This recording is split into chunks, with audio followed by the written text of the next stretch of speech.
हमारे हिंदू धर्म में पति पत्नी को केवल जीवन साथी नहीं बल्कि एक दूसरे का पूरक माना गया है। शास्त्रों में कई स्थानों पर यह विचार मिलता है कि पति पत्नी मिलकर केवल एक परिवार नहीं बनाते बल्कि वे मिलकर एक आध्यात्मिक यात्रा पर चलते हैं। परंपराओं में यह भी कहा गया है कि पति पत्नी को एक ही थाली में भोजन नहीं करना चाहिए, क्योंकि इसे दरिद्रता का संकेत माना गया है। ये परंपरा पीढ़ी दर पीढ़ी चलती रही है और आज भी कई घरों में इसका पालन किया जाता है। लेकिन सवाल उठता है, क्या ये केवल अंधविश्वास है? क्या ये केवल एक थाली का नियम है जिसे बिना सोचे समझे मान लिया गया, या फिर इसमें कोई गहरी मनोवैज्ञानिक और आध्यात्मिक शिक्षा छिपी हुई है जिसे समझने पर हमें ये नियम केवल रीति रिवाज नहीं बल्कि जीवन का सत्य दिखाई देगा? यदि हम सतही तौर पर देखें तो दरिद्रता का अर्थ लोग केवल धन की कमी समझ लेते हैं, परंतु शास्त्रीय दृष्टि में दरिद्रता का अर्थ कहीं अधिक गहरा है। दरिद्रता का मतलब है ऊर्जा की कमी, आत्मा की शांति का खो जाना, प्रेम और संतुलन का अभाव। जब घर में धन तो हो लेकिन आपसी समझ, आपसी सम्मान और आध्यात्मिक संतुलन ना हो तो भी वो घर दरिद्र माना जाता है। इसका सीधा अर्थ यह है कि दरिद्रता केवल भौतिक नहीं बल्कि मानसिक और आध्यात्मिक स्तर पर भी हो सकती है। परमहंस योगानंद जी ने सिखाया कि जीवन की हर छोटी से छोटी घटना हमारी ऊर्जा और चेतना को प्रभावित करती है।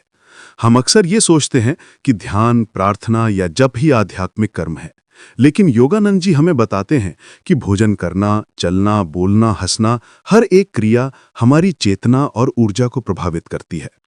भोजन करना केवल शरीर की भूख मिटाना नहीं है, ये उस प्राण शक्ति को ग्रहण करने की प्रक्रिया है जो भोजन में छिपी होती है। जिस तरह वायु हमें जीवन देती है, उसी तरह भोजन हमें केवल पोषण नहीं देता बल्कि हमारे भीतर ऊर्जा के प्रवाह को संतुलित करता है। अब सोचिए, जब पति पत्नी मिलकर जीवन साझा करते हैं तो उनका संबंध केवल सामाजिक अनुबंध नहीं रह जाता। ये केवल शरीर या परिवार तक ही सीमित नहीं होता बल्कि ये गहरे स्तर पर एक ऊर्जा का आदान प्रदान होता है। उनके विचार, उनके भाव, उनके कर्म और यहाँ तक कि उनका भोजन भी एक दूसरे की ऊर्जा को प्रभावित करता है। यही कारण है कि प्राचीन ऋषि मुनियों ने भोजन जैसे साधारण दिखने वाले कार्य को भी आध्यात्मिक अनुशासन से जोड़ा। अगर पति पत्नी एक ही थाली में भोजन करते हुए एक दूसरे की ऊर्जा को असंतुलित कर दें तो ये केवल शरीर तक सीमित नुकसान नहीं होगा, ये उनकी चेतना और उनके रिश्ते की गहराई को भी प्रभावित करेगा। और जब ये असंतुलन बार बार होता है तो धीरे धीरे ये दरिद्रता के रूप में प्रकट होता है। धन की कमी से कहीं अधिक खतरनाक ये होती है शांति और आनंद की कमी। इसलिए आज हम इस विचार को केवल थाली तक सीमित नहीं रखेंगे। ये थाली एक प्रतीक है, ये उस आदत का, उस प्रवृत्ति का प्रतीक है जहां पति पत्नी अनजाने में कुछ ऐसी गलतियां कर बैठते हैं जो उनके संबंध को ऊर्जा देने के बजाय कमजोर कर देती हैं। आज हम इन गलतियों को समझेंगे जो दरअसल 7 आध्यात्मिक गलतियां हैं। ये गलतियां धन में नहीं बल्कि आत्मा की शांति, प्रेम की गहराई और जीवन की समृद्धि में दरिद्रता पैदा करती हैं। जब हम इन गलतियों को पहचान लेंगे और उन्हें सुधारना सीख लेंगे, तभी हमारा विवाह एक साधारण सामाजिक बंधन से ऊपर उठकर एक दिव्य साझेदारी में बदल जाएगा। और यही विवाह का असली उद्देश्य भी है कि दो आत्माएं मिलकर केवल सांसारिक सुख सुविधाएं न जुटाएं बल्कि एक दूसरे को ईश्वर के और निकट ले जाएं। तो आइए इस गहरी यात्रा की शुरुआत करते हैं। आगे के भाग में हम उन 7 गलतियों को विस्तार से समझेंगे जो पति पत्नी को भूल कर भी नहीं करनी चाहिए, क्योंकि यही वे कारण हैं जो रिश्ते में असली दरिद्रता लाते हैं। और मित्रों, अगर आप भी चाहते हैं कि आपके जीवन साथी के साथ आपका संबंध केवल बाहरी नहीं बल्कि आत्मा से आत्मा का मिलन बने, तो इस प्रवचन को अंत तक ध्यान से सुनिए। हो सकता है कि ये आपके जीवन को देखने का तरीका ही बदल दे। गलती 1, व्यक्तिगत ईश्वर संपर्क खो देना। विवाह एक सुंदर संबंध है। इसमें 2 आत्माएं जीवन के उतार चढ़ाव, सुख दुख और जिम्मेदारियों को साझा करती हैं। लेकिन अक्सर इस साझेदारी में पति पत्नी अनजाने में एक गलती कर बैठते हैं। वह गलती यह है कि वे पूरी तरह से एक दूसरे में खो जाते हैं, अपनी व्यक्तिगत पहचान और सबसे महत्वपूर्ण अपना व्यक्तिगत ईश्वर संपर्क भूल जाते हैं। यह स्थिति देखने में तो प्रेम और समर्पण जैसी लगती है, परंतु वास्तव में यह एक गहरी आध्यात्मिक भूल है। सतही तौर पर हम सोचते हैं कि जब पति पत्नी पूरी तरह से एक दूसरे के लिए जीते हैं, अपना समय और ऊर्जा केवल एक दूसरे पर खर्च करते हैं, तो यही तो आदर्श विवाह है। लेकिन यदि इस प्रक्रिया में वे अपने भीतर की साधना, अपना व्यक्तिगत मौन और अपना ईश्वर से जुड़ाव खो देते हैं, तो यह रिश्ता धीरे धीरे असंतुलन की ओर बढ़ने लगता है। परमहंस योगानंद जी ने सिखाया कि जीवन का पहला और सबसे मूलभूत संबंध ईश्वर से है। हमारे माता पिता, हमारे जीवन साथी, हमारे बच्चे, ये सब संबंध तभी सार्थक हैं जब हमारी आत्मा का बंधन अपने शाश्वत स्रोत ईश्वर से जुड़ा हो। यदि पत्नी अपने पति को ही अपना एकमात्र सहारा मानने लगे या पति अपनी पत्नी को ही अपने जीवन का अंतिम लक्ष्य समझने लगे, तो दोनों ही अपने वास्तविक स्रोत को भूल जाते हैं। और जब आत्मा अपने स्रोत को भूल जाती है, तो भीतर एक रिक्तता, एक खालीपन जन्म लेता है। ये खालीपन धीरे धीरे असुरक्षा और निर्भरता का रूप ले लेता है। अब व्यक्ति का सुख और शांति, साथी की उपस्थिति, उसकी स्वीकृति और उसके व्यवहार पर पूरी तरह निर्भर हो जाते हैं। ये निर्भरता रिश्ते में बोझ पैदा करती है, क्योंकि कोई भी इंसान, चाहे वो कितना भी प्रेमी और संवेदनशील क्यों ना हो, दूसरे की आत्मा का अंतिम आधार नहीं बन सकता। वो स्थान केवल ईश्वर का है। योगानंद जी कहते थे कि जब हम साथी को ही अपना सब कुछ मान लेते हैं, तो ये न केवल हमारे लिए हानिकारक है, बल्कि साथी पर भी एक अनावश्यक दबाव डाल देता है, क्योंकि अब वो भी ये महसूस करने लगता है कि यदि उसने जरा सी भी गलती की तो सामने वाले की पूरी दुनिया टूट जाएगी। इस प्रकार रिश्ता एक सुंदर साझेदारी से निकलकर एक बोझिल अपेक्षा में बदल जाता है। इसके विपरीत जब पति पत्नी अपने अपने व्यक्तिगत ईश्वर संपर्क को बनाए रखते हैं, तो वे न केवल आत्मिक रूप से संतुलित रहते हैं, बल्कि अपने रिश्ते को और भी गहराई देते हैं। सोचिए, यदि दोनों ही आत्माएं अपने भीतर शांति और आनंद से भरी हों, तो वे एक दूसरे पर बोझ नहीं बनेंगी, बल्कि एक दूसरे के लिए शक्ति और प्रेरणा का स्रोत बनेंगी। यही कारण है कि योगानंद जी कहते थे कि ध्यान का समय ईश्वर का आपके साथ निश्चित अपॉइंटमेंट है। जैसे हम किसी महत्वपूर्ण मुलाकात को कभी मिस नहीं करते, वैसे ही ये समय हमें भी कभी छोड़ना नहीं चाहिए। ये केवल व्यक्तिगत साधना का समय नहीं है, बल्कि ये वो क्षण है जब आत्मा अपने असली घर से जुड़ती है। जब पति पत्नी दोनों ही इस समय को गंभीरता से लेते हैं, तो उनका आपसी संबंध और भी संतुलित और प्रेममय हो जाता है। एक साधारण उदाहरण लें। यदि घर में बिजली का कनेक्शन कट जाए, तो कोई भी उपकरण चाहे कितना भी महंगा क्यों ना हो, काम नहीं करेगा। उसी प्रकार यदि आत्मा का कनेक्शन ईश्वर से कट जाए, तो चाहे विवाह कितना भी सुसज्जित क्यों ना हो, उसमें ऊर्जा और प्रकाश धीरे धीरे समाप्त हो जाएगा। इसलिए ये जरूरी है कि पति पत्नी दोनों ही अपने अपने ऊर्जा स्रोत से जुड़े रहें। व्यावहारिक जीवन में इसका अर्थ है कि हर दिन कुछ समय केवल अपने लिए और अपने ईश्वर के लिए निकालना। ये समय सुबह का ध्यान हो सकता है, संध्या की प्रार्थना हो सकती है, या केवल कुछ मिनट का मौन भी हो सकता है। इस समय में न पति की जिम्मेदारियां हों, न पत्नी की अपेक्षाएं, केवल आत्मा और ईश्वर का मिलन हो। और जब ये आधार मजबूत हो जाता है, तो विवाह केवल दो लोगों का नहीं रह जाता, वो तीन का बंधन बन जाता है, पति पत्नी और उनके बीच उपस्थित ईश्वर। यही है एक सचमुच की दिव्य साझेदारी। इसलिए पहली और सबसे महत्वपूर्ण गलती जिसे टालना चाहिए वो है व्यक्तिगत ईश्वर संपर्क खो देना। ये याद रखना आवश्यक है कि प्रेम का सर्वोच्च रूप वो है जहां दो आत्माएं पहले ईश्वर से जुड़ती हैं और फिर एक दूसरे से। तभी ये रिश्ता असली अर्थों में समृद्ध और स्थायी हो सकता है। मित्रों, यदि आप सचमुच अपने संबंध को गहराई देना चाहते हैं, तो आज से ये संकल्प लें कि चाहे परिस्थितियां कैसी भी हों, अपने व्यक्तिगत ध्यान और ईश्वर संपर्क का समय कभी न छोड़ें। यही वो आधार है जो आपके विवाह को दरिद्रता से बचाकर वास्तविक दिव्यता की ओर ले जाएगा। गलती 2, अशांत ऊर्जा के साथ भोजन करना। विवाह केवल दो शरीरों और दो व्यक्तियों का मिलन नहीं है, ये दो ऊर्जाओं का संगम है। पति पत्नी दिन भर के अनुभवों, भावनाओं और विचारों को साझा करते हैं, लेकिन अक्सर एक गलती अनजाने में हो जाती है, वो है वे साथ बैठकर भोजन तो करते हैं, लेकिन उसी समय उनके भीतर झगड़े, तनाव या नकारात्मक भावनाएं भी सक्रिय रहती हैं। ये स्थिति देखने में साधारण लग सकती है, परंतु इसका असर केवल संबंधों पर ही नहीं, बल्कि शरीर और आत्मा पर भी गहरा पड़ता है। परमहंस योगानंद जी ने कहा था कि भोजन केवल पेट भरने की क्रिया नहीं है, ये प्राण शक्ति को ग्रहण करने की पवित्र प्रक्रिया है। हम जो भोजन खाते हैं वो केवल शरीर को पोषण नहीं देता, बल्कि हमारी चेतना को भी प्रभावित करता है। जिस मनोदशा में हम भोजन ग्रहण करते हैं, वही ऊर्जा भोजन के साथ हमारे भीतर प्रवेश कर जाती है।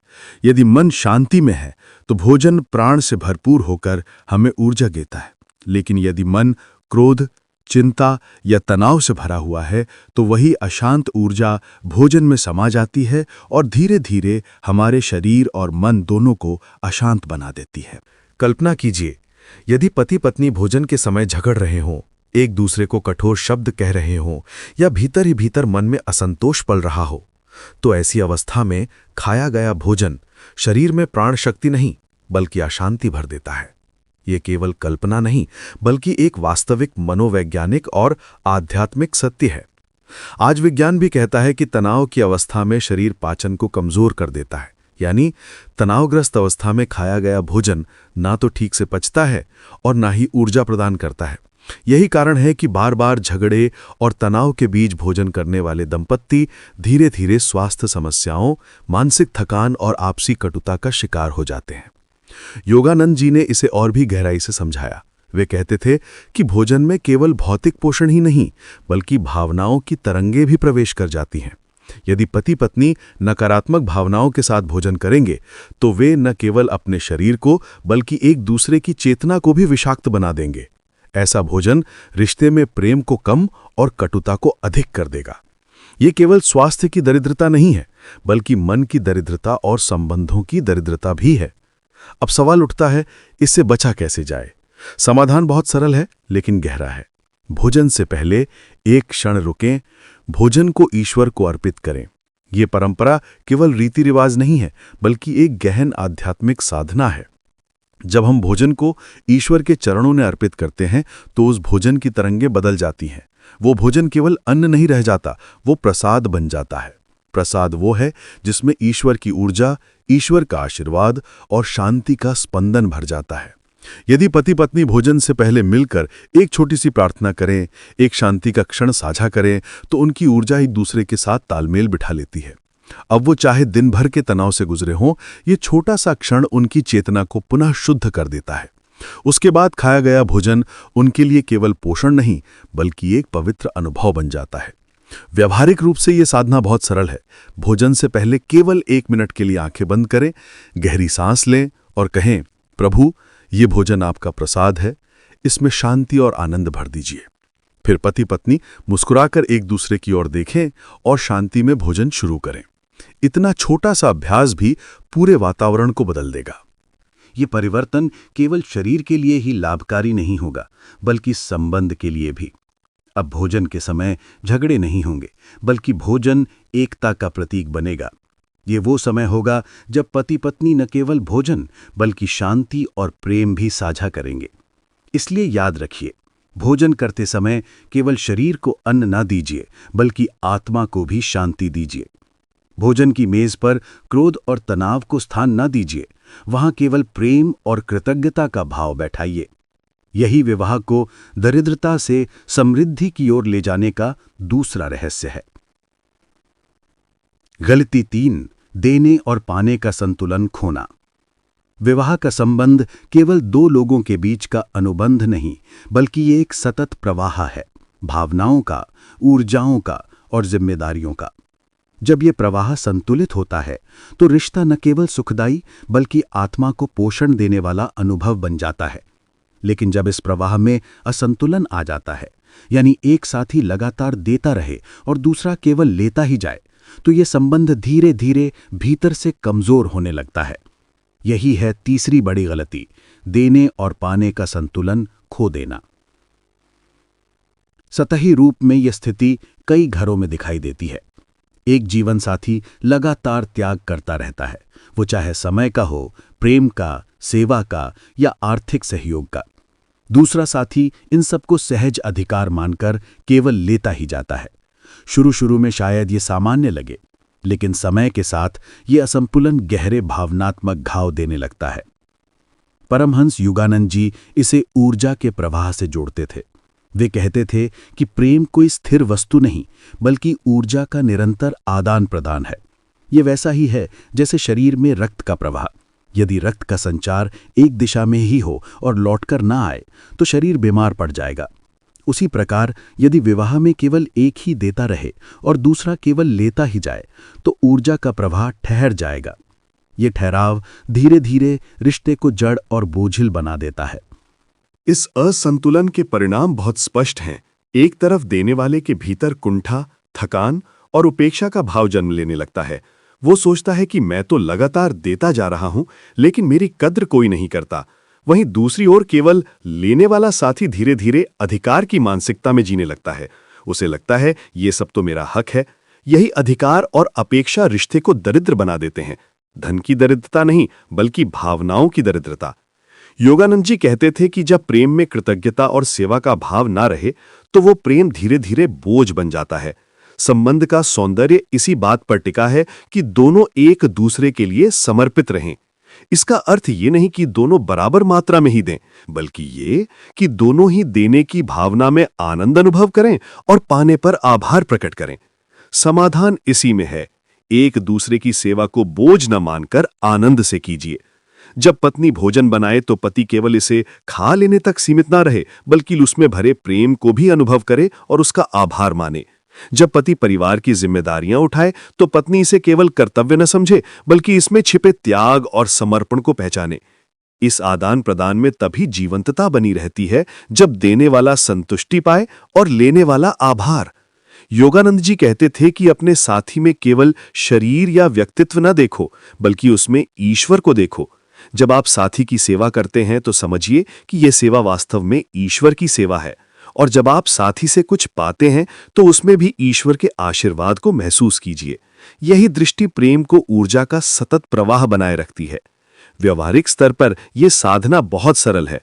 रोजमर्रा की छोटी छोटी बातों में आभार व्यक्त कीजिए। जब साथी कोई काम करे तो केवल चुपचाप स्वीकार न करें, बल्कि दिल से धन्यवाद कहें। और जब अवसर मिले तो बिना कहे कुछ देने का प्रयास करें। ये चाहे एक मुस्कान हो, एक सहारा हो या एक छोटा सा त्याग हो, ये सब उस ऊर्जा प्रवाह को बनाए रखते हैं जो विवाह को जीवंत और पवित्र रखता है। इसलिए याद रखिए, प्रेम का अर्थ केवल लेना या केवल देना नहीं। प्रेम का असली अर्थ है आनंदपूर्वक देना और आभारी होकर पाना। जब पति पत्नी इस संतुलन को बनाए रखते हैं तो उनका संबंध केवल सांसारिक बंधन नहीं रहता, बल्कि आत्मा से आत्मा का मिलन बन जाता है।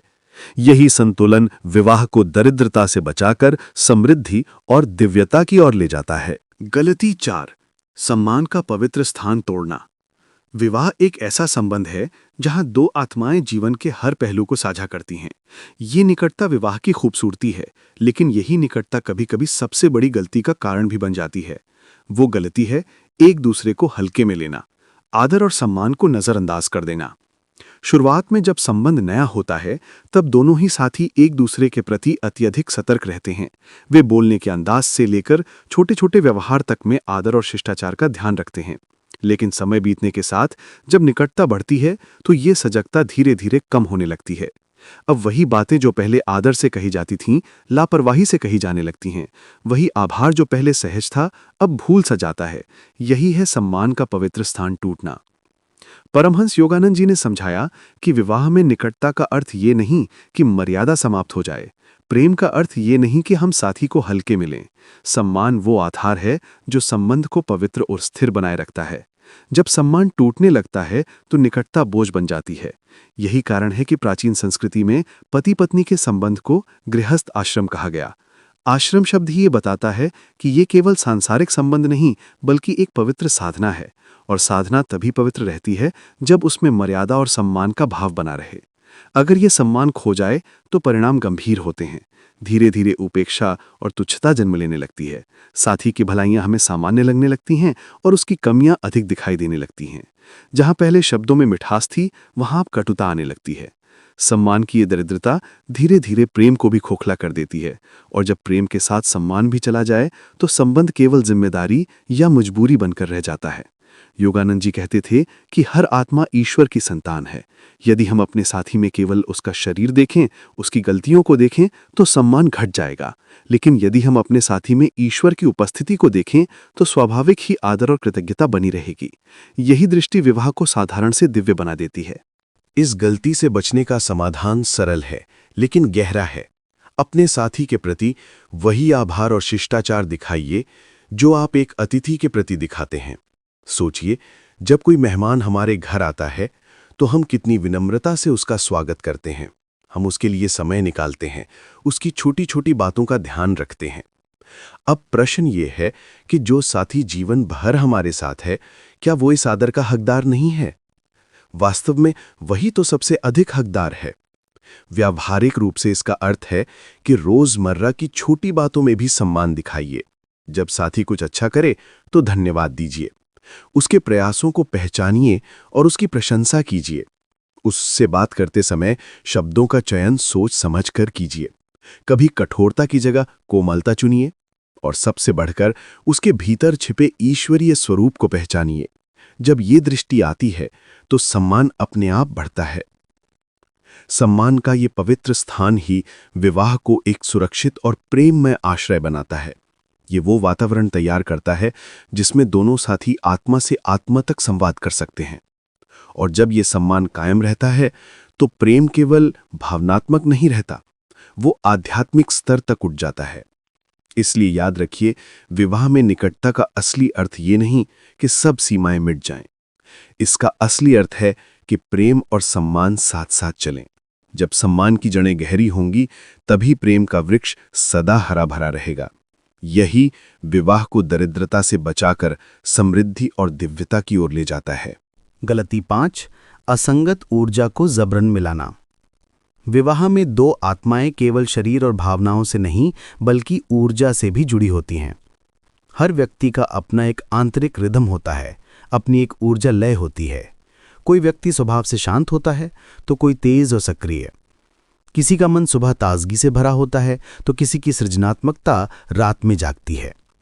ये विविधता स्वाभाविक है और इसी विविधता में सौंदर्य भी है।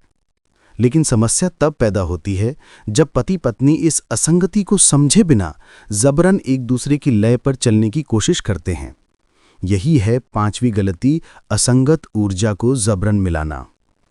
सतही रूप में ये अक्सर ऐसा दिखता है कि एक साथी बहुत शांत है, मौन रहना चाहता है, लेकिन दूसरा उसी समय बातचीत, हंसी टिठोली या किसी समस्या का समाधान करना चाहता है।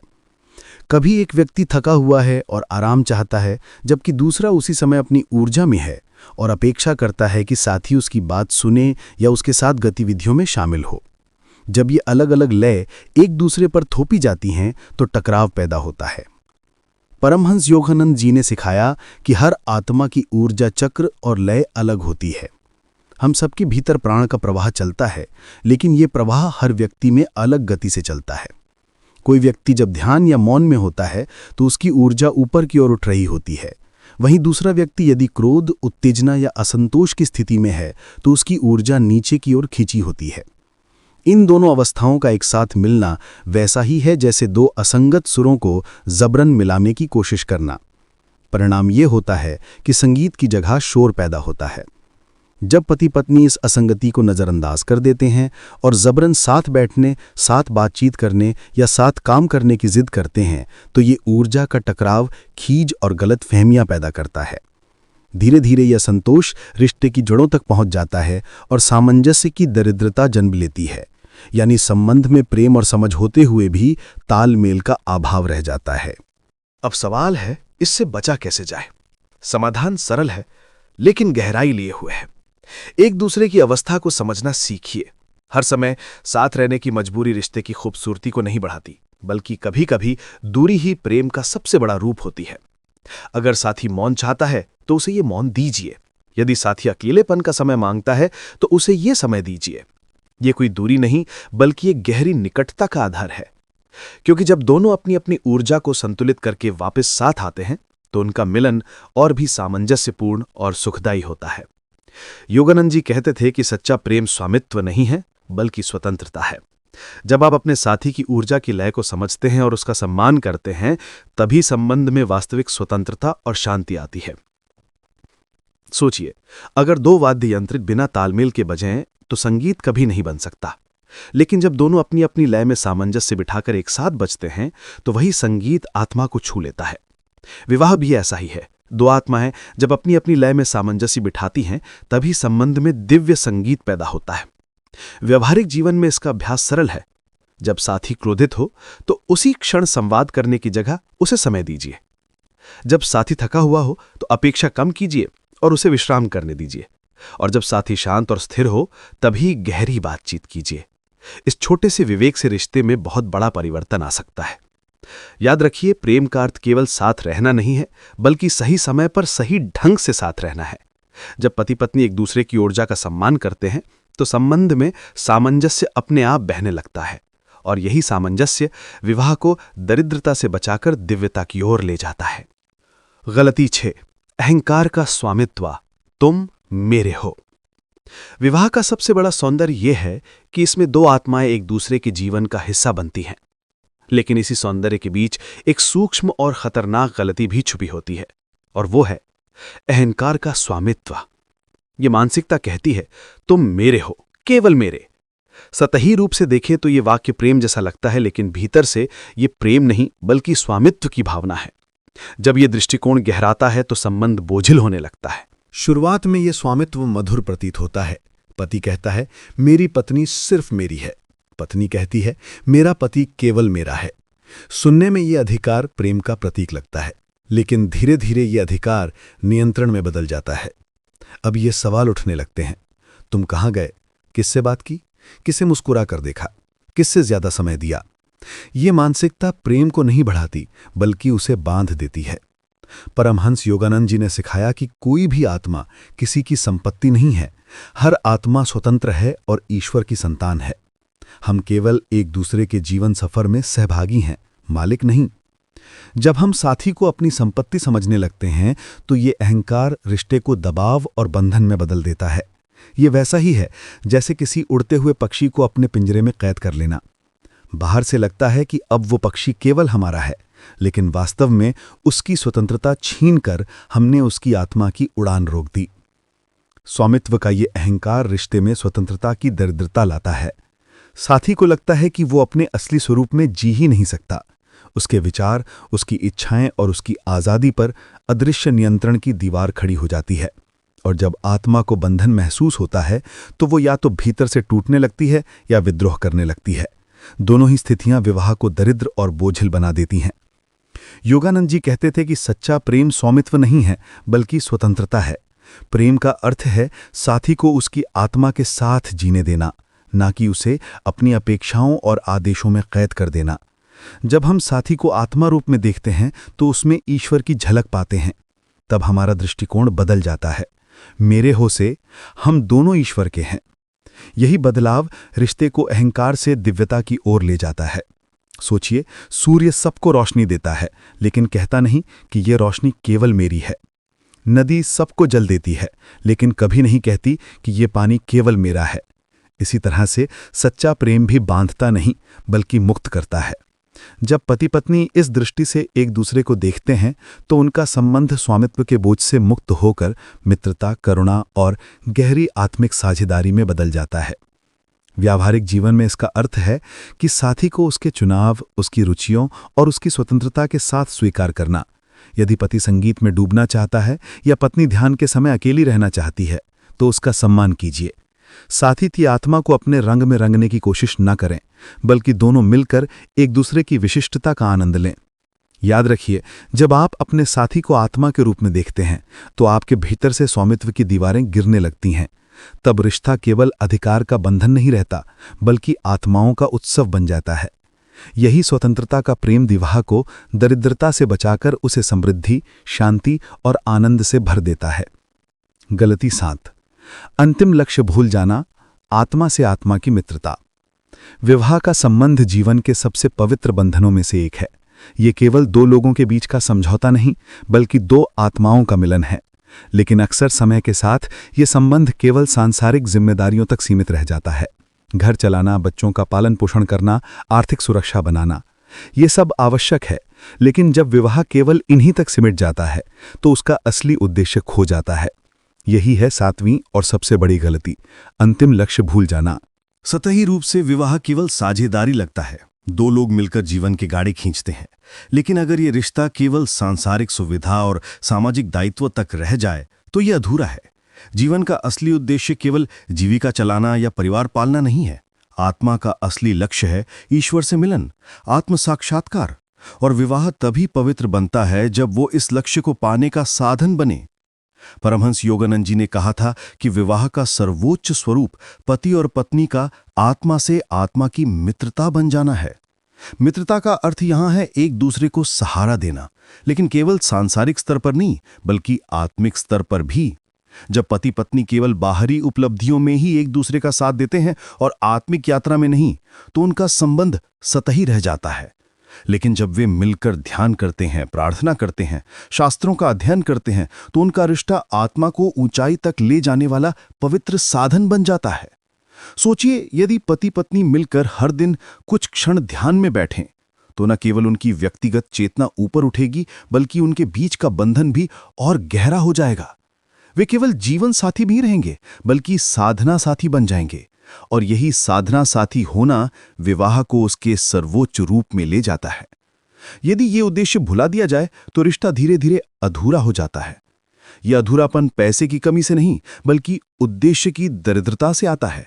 बाहर से सब कुछ सही दिख सकता है, सुंदर घर, व्यवस्थित जीवन, सामाजिक प्रतिष्ठा, लेकिन भीतर आत्मा असंतुष्ट रहती है क्योंकि उसे अपनी दिशा नहीं मिली। आत्मा तब तक पूर्ण नहीं होती जब तक वो ईश्वर की ओर न बढ़े। और यदि विवाह इस यात्रा में सहायक न बने तो वो विवाह अपने सबसे गहरे उद्देश्य से वंचित रह जाता है। समाधान स्पष्ट है, विवाह को केवल भौतिक साझेदारी न बनाइए, इसे ईश्वर की ओर यात्रा का साधन बनाइए। साथी के साथ मिलकर ध्यान कीजिए, हर दिन थोड़ी देर प्रार्थना कीजिए, धार्मिक या आध्यात्मिक ग्रंथों का अध्ययन साझा कीजिए और सबसे बढ़कर एक दूसरे को याद दिलाइए कि हम केवल पति पत्नी नहीं बल्कि आत्माएं हैं जो ईश्वर की खोज में साथ आई हैं। योगानंद जी कहते थे कि जब 2 आत्माएं मित्र बन जाती हैं और मिलकर ईश्वर की ओर बढ़ती हैं तो उनका प्रेम समय और मृत्यु से भी परे हो जाता है। ये प्रेम केवल इस जीवन तक सीमित नहीं रहता बल्कि आत्मा की यात्रा के हर चरण में साथ चलता है। यही है विवाह का सर्वोच्च आदर्श, आत्मा से आत्मा की मित्रता। इसलिए 7वीं गलती से बचना सबसे आवश्यक है। विवाह का असली उद्देश्य कभी मत भूलिए। याद रखिए, परिवार, समाज और सांसारिक जिम्मेदारियां महत्वपूर्ण हैं, लेकिन वे अंतिम लक्ष्य नहीं है। अंतिम लक्ष्य है ईश्वर की ओर बढ़ना, आत्मा का जागरण और अपने साथी के साथ मिलकर उस पथ पर चलना। यही दृष्टि विवाह को अधूरेपन से निकालकर पूर्णता और दिव्यता की ओर ले जाती है। तो मित्रों, अब तक की इस चर्चा का सार यही है कि असली गलती पति पत्नी के एक थाली में साथ भोजन करने की परंपरा नहीं है। थाली तो केवल एक प्रतीक है। असली गलती यह है कि हम अचेतन होकर अपने रिश्ते को ऊर्जा नाशक बना देते हैं। जब प्रेम का आधार केवल अधिकार, तनाव या असंतुलन पर टिक जाता है तब धीरे धीरे वो रिश्ता बोझिल होने लगता है। लेकिन जब प्रेम, चेतना और समझ से पोषित होता है तब वही रिश्ता साधना का सबसे सुंदर माध्यम बन जाता है। ईश्वर चाहता है कि पति पत्नी 2 दीपक की तरह हों। दीपक जब अलग अलग जलते हैं तो अपनी अपनी जगह प्रकाश देते हैं, लेकिन जब वे साथ होते हैं तो उनका प्रकाश मिलकर और भी गहरा उजाला करता है। विवाह भी ऐसा ही है। पति और पत्नी को एक दूसरे में विलीन नहीं हो जाना चाहिए बल्कि एक दूसरे के प्रकाश को बढ़ाना चाहिए। ये तभी संभव है जब दोनों पहले अपने भीतर की लौ को स्थिर और उज्जवल बनाएं। परमहंस योगानंद जी कहते थे कि सच्चा विवाह वो है जिसमें 2 आत्माएं एक दूसरे को ईश्वर के निकट लाएं।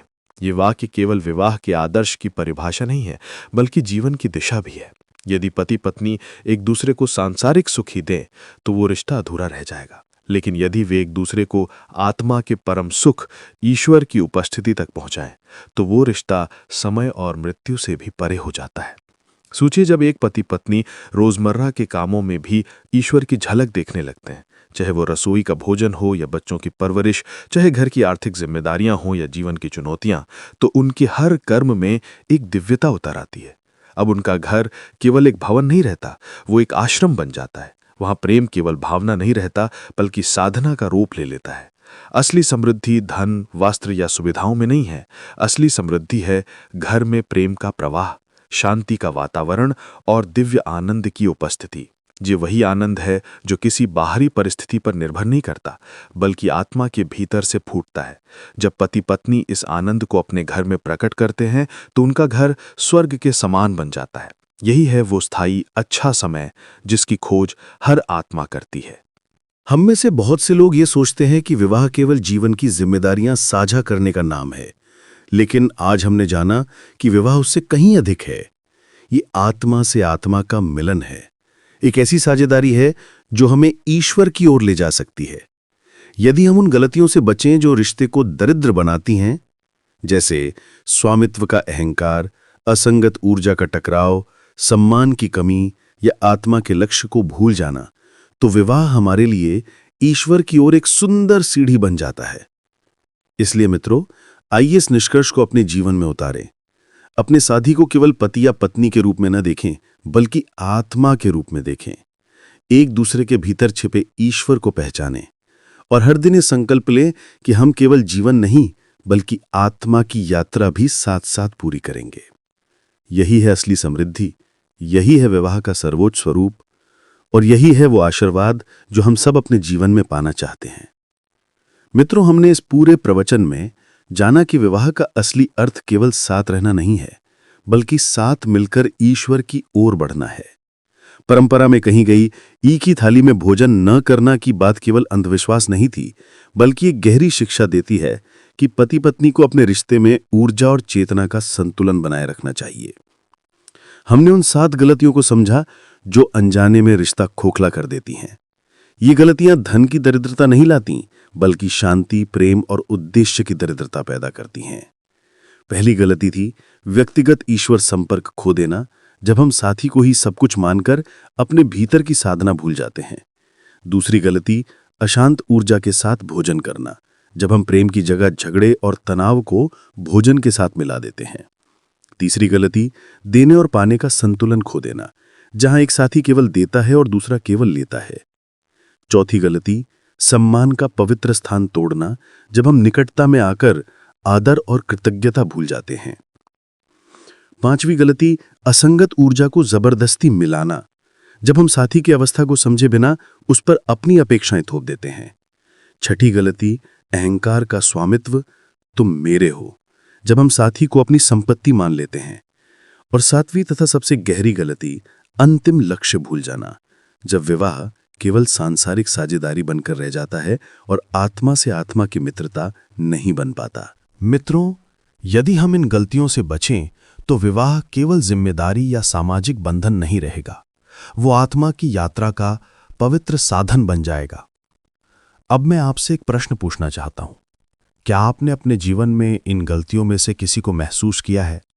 क्या आपको कभी ये अनुभव हुआ है कि आपका रिश्ता प्रेम से अधिक अपेक्षाओं में बंधा हुआ है, या कभी ऐसा लगा है कि सम्मान और आभार धीरे धीरे कम हो गया है?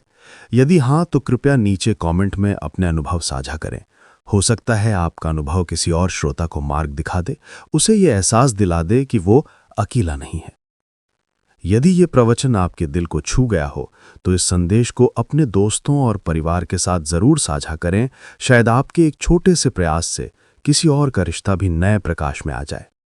और हाँ, अगर आप चाहते हैं कि ऐसे ही गहरे आध्यात्मिक संदेश आपको लगातार मिलते रहें तो चैनल को सब्सक्राइब करना ना भूलें। ये केवल एक बटन दबाना नहीं है, बल्कि ये उस संकल्प का हिस्सा है कि हम सब मिलकर अपने जीवन को ऊंचाई पर ले जाना चाहते हैं।